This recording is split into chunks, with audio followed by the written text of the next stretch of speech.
Joining us now is Hatem Dhiab, managing partner at Gerber Kawasaki. Hatem, glad to have you on this morning. Glad to have you back here.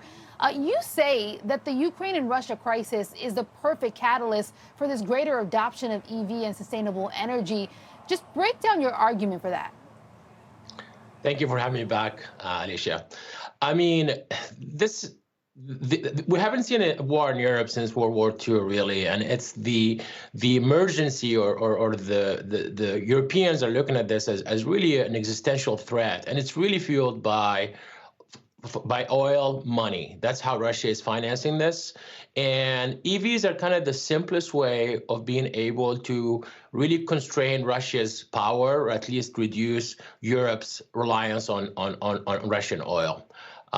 We've seen also a lot of inflationary pressures all across the world, and also that's because of oil. So EVs can help with both those things, and why not use this crisis as a way for more adoption?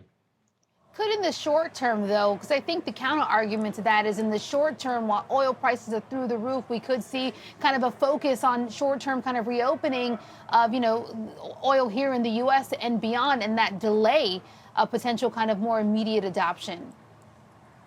Well, I think we can do both, right? We need to think about the short term, which is, we need to focus on maybe production in the U.S. and really not rely on Saudi Arabia and Russia. But long term, we need to invest. We need to invest in EVs, in solar, in wind, in really renewable energy, because that's really the only way we're going to be able to wean ourselves off from Russian oil, from Saudi oil, and so forth. So I think we can do both, and we need to do both. So let's talk about oil and oil prices, right? Russia, one of the world's biggest fossil fuel producers, yielding about 12% of the global, kind of oil, that we deal with. The Biden administration and European, leaders are obviously sanctioning the region there. How is that going to continue to affect oil prices? Is the only way essentially up here? I mean, before I got on your show, I saw oil prices was up 7% this morning. I think the Biden administration have to deal with this right away. I think we're going to have to release more of our strategic oil reserves. I believe they announced they're going to do that. So that's number one. Number two is hopefully we can force the biggest players in the oil business are the U.S., Saudi Arabia, and Russia. Saudi Arabia has said that they're not going to increase their production, unfortunately. So hopefully we can get some other production elsewhere. But ultimately, this is a big problem for the Biden administration and for the economy of oil price, because it's such a huge input. And as much as I want to have more adoption of EVs, it is going to take some time for that to happen. Well, speaking about the administration, President Biden is set to deliver his first State of the Union address tonight. Do you expect that in part of that address that he tackles and maybe touts the further need to continue to have a more rapid adoption of, EVs and the reliance on sustainable energy as a means to eventually, get out of the dependency scenario that we're in right now and constantly find ourselves in, both here and in Europe? I mean, I think the saying is "Don't let a good crisis go to waste." I think Biden needs to use this crisis to help advance some of his agenda around sustainable energy. The Build Back Better plan is not going to go through, but maybe he can put some more money towards, or some more initiatives towards electric energy, wind, solar, and so forth, because those are really going to be good jobs and going to be a good story to tell to voters in 2022. But I think they're going to double down on their investments, and this will be an opportunity for them to do that.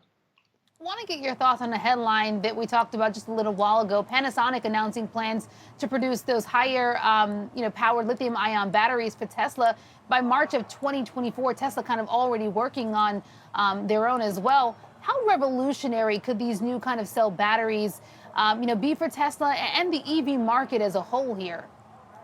Yeah. So this is. The batteries are the most important component in the EV, about a third of the cost. They also weigh a lot. So Tesla's relationship with Panasonic is great because they're spending a lot of money together in IP and advancing the technologies. So this is actually a great announcement. Tesla itself has been innovating quite a bit in the battery business. And what you're seeing, and this is why Tesla is going to be the leader for a long time, is what you're seeing is a lot of the other players that are coming in are having a lot of problem being able to procure, build, and really source batteries to be able to really have the range and the ability to scale their production. So with relationships like this, Panasonic knows Tesla is the leader, knows Tesla is going to be making millions of cars, and they want to be with the leader there. So we love that. We love the innovations coming from Tesla, and I hope other players can do it, but it's going to be tough. To that extent, you just mentioned kind of other players in this space that are struggling a little more. Obviously, I think of the headlines coming out today with Lucid and Lordstown kind of pulling back on production and kind of being, punished as a result of it. What's your take on that? Is this starting to be a space where we see it's crowded and we're starting to see potential kind of losers or laggards? As investors in Tesla for about 10 years now, we've seen them struggle with scaling quite a bit and finally got it figured out. It's really a tough business, capital intensive. You need a lot of people to be able to innovate around chips manufacturing, batteries, and so forth. I think Lucid, because they don't have their own battery manufacturing, is going to struggle. The car is beautiful, but it's really just hard to make. Yeah. I'm looking at, Rivian and hoping that they can scale. I love the car. I know they put a lot of work into being able to scale. But I'm really kind of, I don't know about the traditional car manufacturers if they're going to be able to do it. I know Volkswagen announced $50 billion in investment in batteries. I think that's what they need to do. And they need to really rethink how they build cars and how they think about batteries. Hatem, always love having you on. Really great insight, especially in this space. Hatem Dhiab, managing partner at Gerber Kawasaki.